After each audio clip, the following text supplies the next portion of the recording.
Welcome to my channel. Ayyanar துணியில் அப்கமிங்கில் என்ன நடக்குதுன்னு பார்த்தீங்கன்னா நம்ம எல்லாருக்குமே தெரியும். ஐயனார் ஃபேமிலி மொத்தமாக வெளியாகிட்டாங்க. வீட்டை விட்டு வெளியாகிட்டு இப்போ ஹோட்டலில் தங்கியிருக்காங்க. நெக்ஸ்ட்டு என்ன பண்ண போகிறாங்க அப்படிங்கிறதும் தெரியாமல் இருக்காங்க. சரி வேறு வீடு பார்க்கலாம் அப்படின்னு சொல்லிட்டு சேரன் வேறு வீடு பார்க்கலாம் அப்படின்னு முடிவெடுக்கிறாரு. முடிவெடுத்துட்டு செம கோவத்தில் நடேசன் இருக்காரு.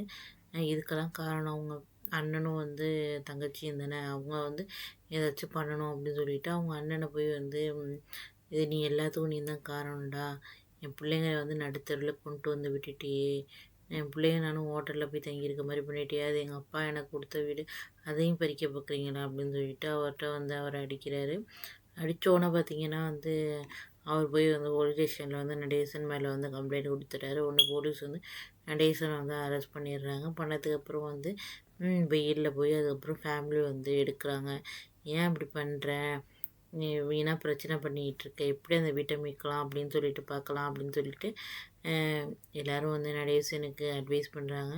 கண்டிப்பாக நிலா மூலியமாக எப்படியாச்சும் அந்த வீலை கண்டுபிடிச்சி அவங்க கண்டிப்பாக திரும்பி அந்த வீட்டுக்கு போக தான் போகிறாங்க. ஃப்ரெண்ட்ஸ், பொறுத்து பார்ப்போம் என்ன நடக்குது அப்படின்னு. ஓகே, பாய்.